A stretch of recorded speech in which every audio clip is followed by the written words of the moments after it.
Assalamualaikum warahmatullahi wabarakatuh. Alhamdulillahi rabbil alamin wassalatu wassalamu asrafil anbiya'i wal mursalin wa ala alihi wa sahbihi ajma'in amma ba'd. Alhamdulillah, apa kabar anak-anaknya ustazah sekalian? Semoga dirahmati Allah Subhanahu wa taala dimanapun berada. Nah, pertama-tama nak, sebelum kita masuk pembelajaran, tidak lupa marilah kita panjatkan puji syukur kita kepada Allah Subhanahu wa taala yang mana pada hari ini kita masih diberikan Allah kesempatan kesehatan, kemudian iman, nikmat iman dan Islam, sehingga pada hari ini kita masih bisa melaksanakan ibadah-ibadah yang mendekatkan diri kita kepada Allah Subhanahu wa taala. Nah, anak-anaknya ustazah, dan kemudian tidak lupa juga salawat dan salam marilah kita curahkan kepada Nabi kita, Nabi Muhammad Rasulullah SAW, yang mana syafaat beliau yang kita harapkan di hari yang kemudian nanti.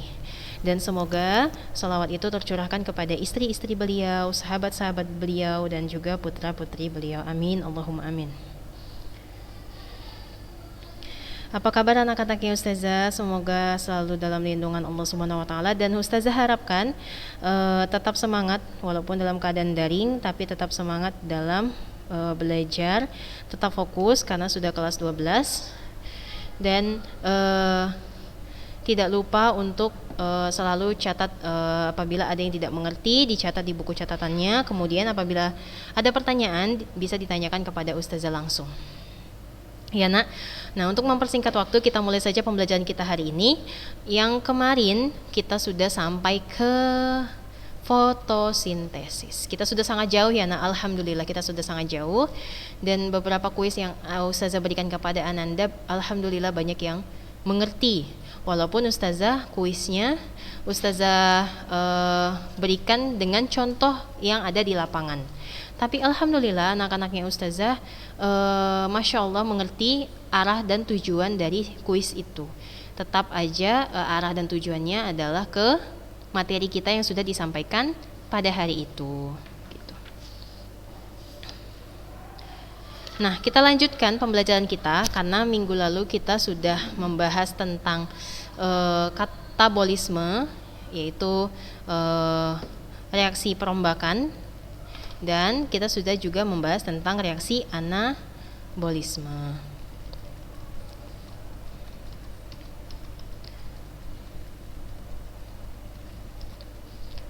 Nah, untuk fotosintesis sendiri nak, itu ustazah sudah jelaskan tentang reaksi terang dan reaksi gelap. Tetapi ada sedikit tambahan karena ada juga yang beberapa yang masih rancu tentang bagaimana pengertian dari si reaksi terang dan reaksi gelap itu. Itu mudah saja nak, karena dia kalau dikatakan reaksi terang berarti dia menggunakan cahaya matahari. Sedangkan reaksi gelap, kalau tadi reaksi terang dia bergantung dengan cahaya, kalau dia reaksi gelap dia tidak bergantung dengan cahaya. Itu aja perbedaannya. Tetapi itu pengertian tidak bisa dimuat di ujian ya. Apabila nanti ada ujian jelaskanlah tentang reaksi terang dan reaksi gelap misalnya, begitu contohnya. Tidak bisa Anda bikin seperti itu karena udah kelas 12. Kalau SMP tadi bisa, tapi kalau kelas 12 tidak begitu. Tapi kalau kelas 12 apabila ditanyakan itu maka jawabannya harus detail gitu. Nah, karena banyak yang rancu, jadi kita ulangi dulu tentang si fotosintesis, yaitu dua macam reaksi tadi, reaksi gelap dan juga reaksi terang. Nah, fotosintesis itu sendiri nak, dia adalah peristiwa penggunaan energi foton. Foton artinya adalah cahaya, berarti fotosintesis adalah peristiwa atau suatu reaksi di dalam tumbuhan, karena kita belajar di sini adalah metabolisme tumbuhan ya. Nah, fotosintesis adalah peristiwa atau reaksi yang ada pada tumbuhan dengan menggunakan energi cahaya untuk membentuk makanan, begitu. Itu dia bahasa awamnya. Berarti pengertiannya adalah fotosintesis itu jelas adalah peristiwa penggunaan energi cahaya atau energi foton untuk membentuk senyawa makanan. Senyawa makanan di sini adalah senyawa paling kecil yang menyusun makanan kita. Kalau makanan kita adalah kita makan karbohidrat, contohnya adalah nasi, apalagi karbohidrat nak, umbi-umbian, kentang, kemudian jagung, itu kan termasuk karbohidrat ya, atau yang dia senyawa yang mengandung gula begitu. Maka molekul terkecil penyusun karbohidrat adalah glukosa. Maka dari itu, fotosintesis adalah peristiwa penggunaan energi foton atau energi cahaya untuk membentuk senyawa paling kecil yang kita makan, yaitu glukosa. Bahasa kimianya adalah C6H12O6. Dari apa dibentuk Ustazah? Dari bahan-bahan yang ada di lingkungan, yaitu CO2, yaitu karbon dioksida, dan juga adalah air. Bahannya hanya dua untuk membentuk makanan itu, yaitu CO2 dan juga air atau H2O. CO2 dan H2O akan bereaksi, dia membentuk gula atau C6H12O6 atau gula paling sederhana, yaitu glukosa. Jadi bisa diringkas atau bisa ditulis reaksi dari si fotosintesis itu adalah karena dia tadi bahan bakunya menggunakan air dan karbon dioksida, maka reaksinya adalah 12 molekul H2O atau 12 molekul air ditambah dengan 6 molekul karbon dioksida atau 6 CO2, dia akan menghasilkan C6H12O6 satu molekul glukosa ditambah dengan 6 O2, 6 oksigen dan juga 6 H2O. Tapi H2O di sini bedanya, H2O pada hasil reaksi adalah uap air dan juga energi sebagai hasil reaksinya. Tempatnya di mana? Tempat dari si reaksi fotosintesis ini adalah di kloroplas. Di mana itu Ustazah kloroplas? Nah, kloroplas itu ada di dalam daun. Di dalam daun kita sudah kelas 10, Ananda sekalian sudah belajar tentang sel pada tumbuhan. Kan ada sel hewan, ada sel pada tumbuhan, itu di kelas 10, di kelas 11. Ustazah ingat itu di kelas 11. Belajar tentang organel-organel sel, baik organel sel yang ada pada sel hewan dan organel sel yang ada pada tumbuhan. Nah, pada tumbuhan itu ada organel sel yang namanya plastida. Kalau itu dia salah satu pembeda antara sel hewan dan sel tumbuhan. Kalau pada sel hewan vakuolanya itu kecil-kecil, sementara pada sel tumbuhan vakuolanya besar. Di dalam vakuola ada plastida namanya. Plastida itu adalah zat pigmen, zat warna pada daun. Nah, pada plastida itu nanti ada pigmen klorofil, yaitu pigmen hijau, ada pigmen karoten, nanti yaitu pigmen orange, dan juga ada pigmen biru. Nah, terjadinya reaksi fotosintesis itu terjadi pada organ atau pada organel atau pada pigmen, yaitu kloroplas atau organel kloroplas. Nah, organel kloroplas ini dia mengandung klorofil, ada klorofil A dan ada klorofil B. Di mana klorofil A itu dia berwarna hijau, dia itu klorofil A itu sendiri dia berwarna hijau dan dia memantulkan cahaya warna hijau. Sedangkan klorofil B dia mampu menyerap cahaya biru dan orange serta memantulkan cahaya kuning kehijauan. Nah, kloroplas itu terbagi atas dua bagian karena dia organel, terbagi atas dua bagian. Yang pertama ada stroma, kemudian ada tilakoid. Nah, stroma itu adalah cairan. Dia itu seperti cairan. Nah, di mana stroma itu merupakan tempat glukosa terbentuk, yaitu dari bahan baku tadi, yaitu CO2 dan juga air, CO2 dan H2O. Nah, bagian yang kedua adalah tilakoid. Sebelum kita masuk ke tilakoid, ada yang namanya grana. Grana itu adalah satu tumpukan tilakoid. Jadi satu lempeng namanya tilakoid, tumpukan dari tilakoid itu disebut dengan grana. Gambarnya bisa Ananda lihat di buku Ananda sekalian, ada di situ gambarnya tentang gambar si perbedaan antara tilakoid dan grana. Jadi kalau misalnya ada pertanyaan, di manakah Ustazah terjadinya reaksi terang? Reaksi terang itu terjadi di tilakoid, di membran tilakoid. Sementara reaksi gelap itu terjadi di stroma. Ingat ya nak, stroma itu adalah tempat glukosa terbentuk, baik yaitu cairan ataupun substansi yang ada pada kloroplas itu sendiri, atau substansi yang mengisi kloroplas. Dia merupakan tempat pembentukan glukosa, yaitu dari bahan baku tadi, yaitu CO2 dan H2O, karbon dioksida dan juga air. Kemudian bagian yang kedua ada tilakoid. Nah, tumpukan dari tilakoid disebut dengan grana. Tilakoid itu sendiri adalah membran yang mampu menangkap energi cahaya dan mengubah energi cahaya itu ke energi kimia. Itu makanya tadi reaksi terang pada fotosintesis itu terjadi di membran tilakoid. Tumpukan dari beberapa tilakoid yang tumpukan dari beberapa membran tilakoid disebut dengan gerana. Nah, ini dia reaksi terang, gambar jalannya reaksi terang dan fotosintesis. Gambar jalannya reaksi terang pada reaksi pada fotosintesis, yaitu reaksi terang dan reaksi gelap. Ini adalah kloroplas, ini adalah organel kloroplas. Nah, reaksi terang terjadi di tilakoid. Ini tilakoid ya, Nak. Satu membran ini disebut dengan tilakoid. Berarti tumpukannya ini ada berapa tumpukan? 1, 2, 3, 4, 5. 5 tumpukan, berarti lebih dari 1 disebut dengan grana. Nah, kalau reaksi terang dia terjadi di membran tilakoid pada kloroplas, sedangkan reaksi gelapnya dia terjadi pada stroma. Stroma tadi apa? Stroma adalah substansi ataupun bisa dibilang cairan yang ada pada kloroplas, begitu.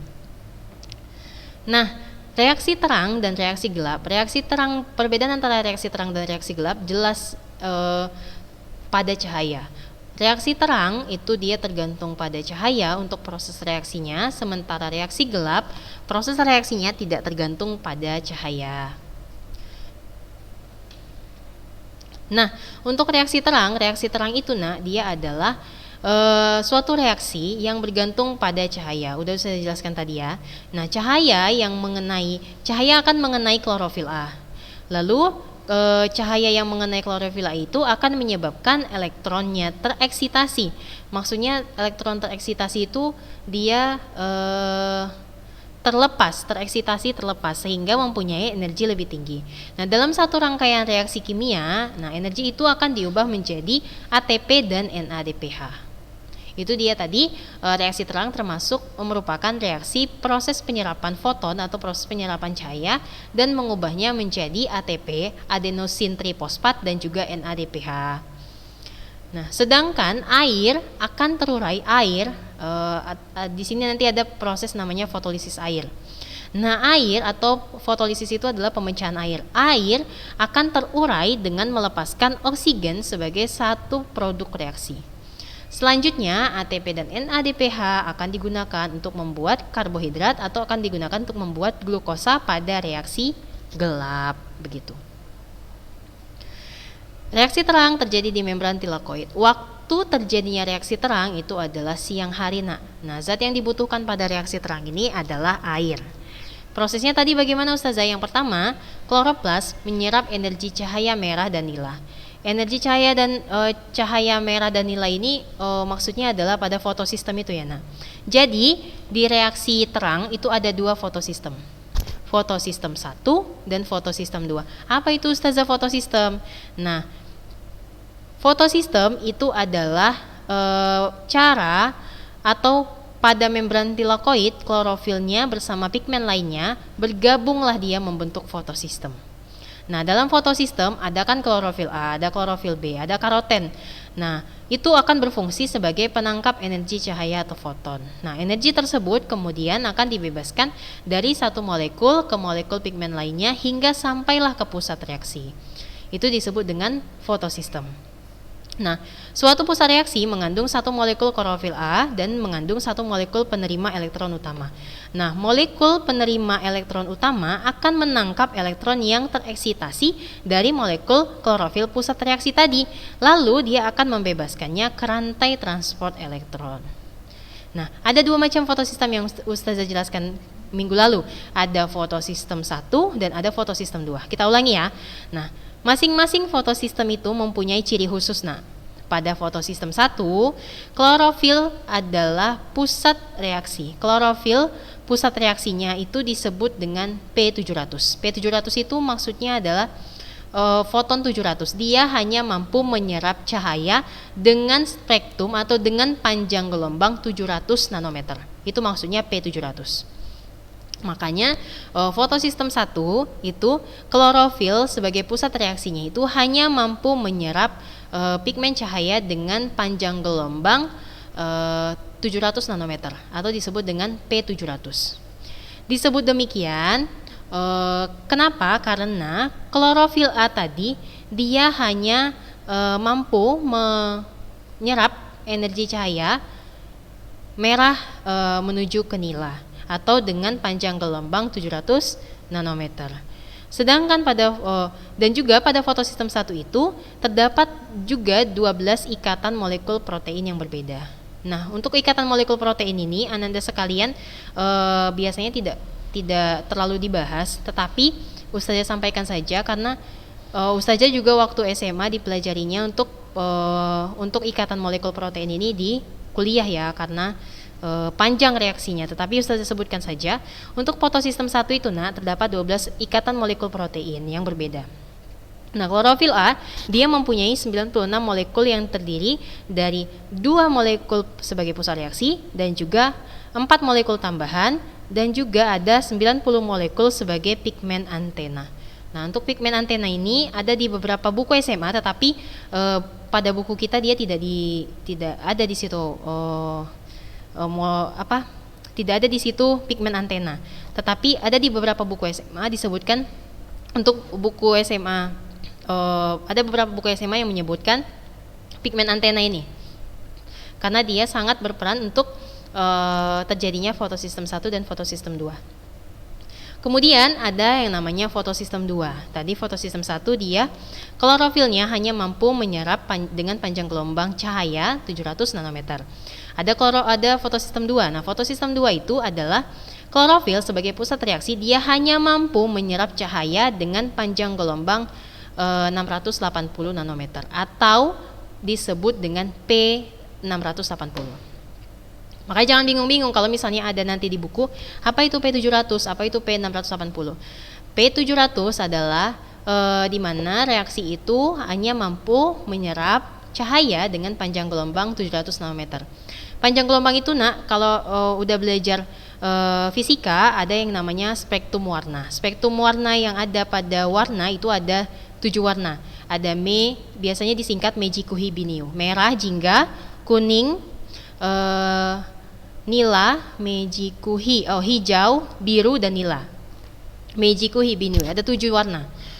Nah, untuk 7 warna itu kan beda-beda panjang gelombangnya. Ada panjang gelombang dari 300 sampai 350, ada panjang gelombang 600 sampai 650, dan ada panjang gelombang 680 sampai 700. Nah, untuk cahaya matahari yang sampai kepada daun hanya mampu menyerap cahaya matahari dengan panjang gelombang 700 nanometer dan juga 680 nanometer. Itulah dia fotosistem 1 dan fotosistem 2. Makanya itu waktu kuliah Ustazah sudah pernah membuat suatu reaksi fotosintesis dengan spektrum cahaya ini. Jadi kalau pada cahaya warna hijau itu tidak terjadi fotosintesis. Kenapa? Karena apabila diberi perlakuan dengan cahaya warna hijau, daun itu tidak mau berfotosintesis. Kenapa? Karena pigmen warna si daun sudah warna hijau. Jadi ketika diberi warna hijau atau diberi paparan cahaya warna hijau, dia akan memantulkan cahaya itu, tidak menyerapnya. Maka tidak terjadilah fotosintesis. Nah, berarti cahaya yang diserap oleh cahaya yang diserap oleh daun untuk terjadinya fotosintesis itu tidak semua cahaya, tetapi ada pada panjang gelombang tertentu. Kalau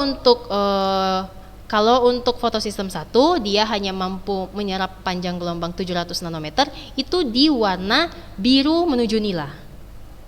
Gitu. Sedangkan untuk P680 itu dia merah dari orange menuju merah. Itu dia.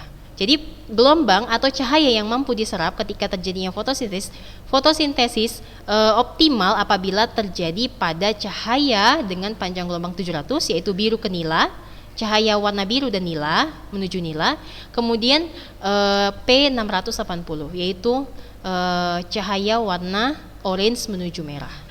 Begitu. Itu dia untuk reaksi terang. Jadi pada reaksi terang yang pertama tadi kan kloroplasnya menyerap energi cahaya. Cahayanya ada cahaya merah, kemudian ada cahaya nila sesuai dengan fotosistemnya, urutan fotosistemnya. Lalu energi itu dipakai untuk memecah air atau fotolisis air namanya. di mana reaksi fotolisis air itu adalah molekul H2O dengan bantuan cahaya matahari tadi akan dipecah menjadi H2, ion H2 dan juga oksigen atau O2. Nah, H2 yang dilepas akan ditampung oleh NADP. Nah, akan ditampung oleh NADP atau masuk nanti ke reaksi Hill, di mana reaksinya itu kalau dituliskan H2O air ditambah NADP plus. Dengan bantuan cahaya matahari, dia akan menghasilkan NADPH ditambah ion H plus ditambah oksigen. Nah, NADPH dan ATP yang dihasilkan itu akan digunakan lanjutlah dia masuk ke reaksi gelap. Namun, sebagian O2 akan dilepas dan sebagian lagi digunakan untuk katabolisme, begitu.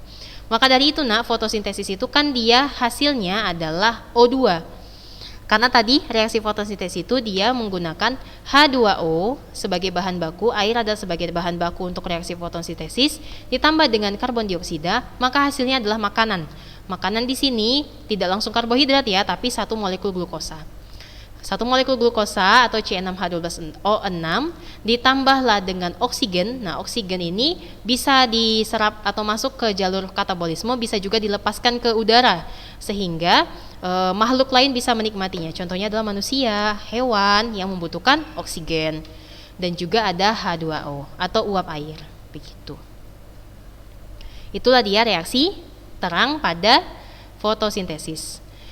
Lanjut kita ke reaksi gelap. Kalau reaksi terang tadi dia tergantung pada cahaya matahari, namun kalau reaksi gelap dia tidak tergantung pada cahaya matahari. Nah, itu dia pengertiannya. Reaksi gelap itu disebut dengan reaksi Blackman. Blackman kalau di beberapa buku, kalau buku bilingual itu disebut dengan reaksi Blackman atau Calvin-Benson cyclus. Siklus Calvin-Benson. Kenapa disebut siklus Calvin-Benson? Karena penemunya ada si Calvin dan si Benson. Itu dia. Nah, disebut reaksi Blackman atau reaksi reduksi CO2. Reduksi di sini adalah maksudnya adalah perombakan karbon dioksida. Terjadi di mana? Terjadi di stroma pada kloroplas. Kita bahas ya, Nak. Jadi kita bahas satu-satu. Zat yang dibutuhkan pada reaksi gelap itu jelas adalah ATP dan NADPH. ATP dan NADPH ini diperoleh dari reaksi terang yang telah terjadi sebelumnya. Dan juga ada nanti bahan baku berikutnya untuk reaksi gelap ini adalah RUBP. RUBP ini adalah ribulosa bifosfat. Ribulosa bifosfat ini dia itu 6 molekul berkarbon 6 atau RUBP. Waktu reaksi gelap itu bisa terjadi siang hari tapi lebih optimal pada malam hari karena dia tadi tidak tergantung pada cahaya matahari. Nah, reaksi gelap itu dia merupakan suatu reaksi yang tidak tergantung pada cahaya. Nah, reaksi gelap itu terjadi jika tersedia ATP dan NADPH. Reaksi gelap itu terjadi apabila terdapat ATP dan NADPH yang merupakan hasil dari reaksi terang. Nah, selanjutnya kedua senyawa yaitu ATP dan NADPH itu akan digunakan untuk membentuk CO2. Reaksinya adalah pertama terjadi fiksasi molekul karbon dioksida. Fiksasi itu maksudnya diikat ya. Nah, jadi prosesnya dimulai dulu saat CO2 atau karbon dioksida diikat atau difiksasi. Difiksasi dengan apa Ustazah? Dengan ribulosa bifosfat. Ribulosa bifosfat itu adalah senyawa berkarbon 5 atau di beberapa buku disebut dengan ribulosa bifosfaribulosa, dibalik-balik gitu ya. Nah, itu jangan bingung ya kalau dibalik-balik, sama aja RUBP juga gitu. Dia adalah senyawa berkarbon 5, senyawa karbon 5 C5. Diikatlah CO2 tadi atau difiksasi, maka hasilnya adalah senyawa berkarbon 6. Senyawa berkarbon 6 itu akan dipecah menjadi 2 molekul fosfogliserat atau PAG. Nah, tadi kan 6 karbon, 1 molekul berkarbon 6. Maka dipecah jadi 2, berarti satu molekul pecahannya itu adalah berkarbon 3 dan satu molekul lain adalah berkarbon 3 karena dipecah menjadi 2. Berarti fosfogliserat atau PGA ini adalah molekul berkarbon 3 gitu. Nah, masing-masing PGA dia akan menerima fosfat dari ATP dan hidrogen serta elektron dari NADPH, sehingga terbentuklah fosfogliseraldehid atau PGAL. Nah, PGA atau fosfogliserat dia akan menerima gugus fosfat. Gugus fosfatnya dari mana? Dari ATP atau adenosin trifosfat. Adenosin trifosfat ini dari mana, Ustazah? Dari reaksi terang. Paham? Nah, PGA dia akan menerima satu gugus fosfat dari ATP dan juga dia akan menerima elektron dari NADPH atau ion H. Maka dihasilkanlah fosfogliseraldehid. Fosfogliseraldehid itu adalah suatu senyawa berkarbon 3. Nah, dengan jumlah molekul 12 molekul. Nah, 12 molekul PGAL atau fosfogliseraldehid, kita singkat aja PGAL ya. Itu akan dibagi. 10 PGAL akan kembali ke tahap awal menjadi RUBP. Nah, 2 PGAL atau fosfogliseraldehid akan berkondensasi membentuk glukosa 6-fosfat. Lalu terakhir hasil reaksinya adalah didapatlah glukosa 6-fosfat yang akan digunakan untuk membentuk karbohidrat hasil akhir dari fotosintesis. Bisa saja sukrosa. Sukrosa itu adalah gula buah sukrosa. Kemudian ada amilum atau zat fatty dan juga selulosa atau zat kitin pada daun. Zat pada daun begitu, selulosa. Itu dia tadi hasil dari reaksi gelap.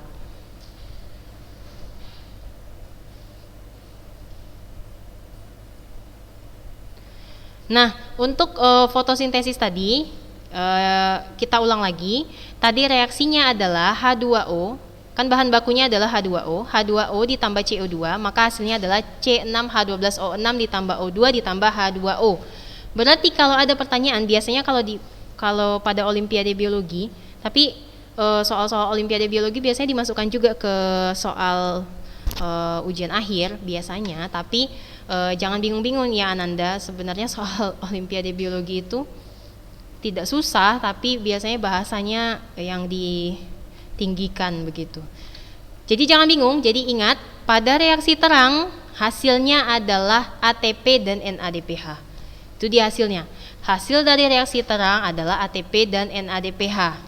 Nah, hasil dari reaksi terang yaitu ATP dan NADPH itu akan masuklah dia ke reaksi gelap. Reaksi gelap itu adalah reaksi yang tidak tergantung pada oksigen. Jadi bisa terjadi pada malam hari, bisa terjadi pada siang hari. Tetapi kalau reaksi terang, dia hanya terjadi pada siang hari. Nah, untuk reaksi gelap, hasilnya adalah sesudah dapat hasil dari reaksi terang, maka akan terjadilah reaksi gelap. Reaksi gelap itu hasilnya adalah glukosa 6-fosfat atau C6H12O6. Nah, penting diingat untuk kelas 12, satu molekul glukosa itu tidak bisa dikatakan dia itu merupakan satu butir nasi, itu satu glukosa Ustazah, tidak ya nak? Itu sangat jauh, kalau pengertiannya begitu udah rancu, tidak begitu. Jadi satu molekul glukosa itu dia tidak bisa dilihat dengan mata telanjang karena dia molekul nak. Dia adalah molekul gula paling kecil yang menyusun karbohidrat. Jadi satu butir nasi itu sudah termasuk karbohidrat, tidak termasuk glukosa dia, tapi sudah termasuk karbohidrat. Karbohidrat itu adalah banyak gula. Jadi satu butir nasi itu dia sudah termasuk banyak glukosa yang ada di dalamnya. Gitu. Dia sudah termasuk polisakarida. Polisakaridanya yaitu karbohidrat, begitu. Itu dia untuk reaksi terang dan reaksi gelap, jadi jangan bingung lagi. Tapi alhamdulillah beberapa anak-anaknya Ustazah sudah paham ketika kuis yang seminggu sebelumnya yang Ustazah kasih tentang reaksi terang dan reaksi gelap. Sudah paham walaupun itu merupakan hasil penelitian, tetapi alhamdulillah paham. Jadi, tapi masih banyak juga yang bertanya tentang reaksi terang dan reaksi gelap. Masih banyak yang belum mengerti. Jadi kita ulang lagi untuk minggu ini, tetapi untuk minggu depan kita tidak masuk ke situ lagi ya nak, kita masuk ke metabolisme pada hewan dan pada tubuh kita sendiri. Kalau untuk 2 minggu berturut-turut, 2 minggu berturut-turut belakangan ini kita membahas tentang reaksi atau metabolisme yang terjadi pada tumbuhan. Untuk minggu depan kita akan membahas tentang metabolisme yang terjadi pada manusia dan juga pada hewan atau pada sel hewan, begitu. Itu saja mungkin penjelasan atau pembelajaran kita hari ini. Ustazah ingatkan untuk minggu depan, mohon dibaca-baca bukunya tentang metabolisme yang terdapat pada hewan dan manusia, karena kalau untuk manusia dan hewan itu lebih rumit lagi daripada metabolisme yang terjadi pada tumbuhan. Jadi dibaca-baca lagi bukunya, diulang-ulang lagi, insya Allah untuk minggu depan biar sama-sama ngerti ketika ustazah menjelaskan dan tidak rancu. Ya itu aja ya nak. Itu aja mungkin pembelajaran kita hari ini. Kita akhiri pembelajaran kita hari ini dengan doa kafaratul majlis. Subhanakallahumma wa bihamdika asyhadu an la ilaha illa anta astaghfiruka wa atubu ilaik. Ustazah akhiri pertemuan kita hari ini. Assalamualaikum warahmatullahi wabarakatuh.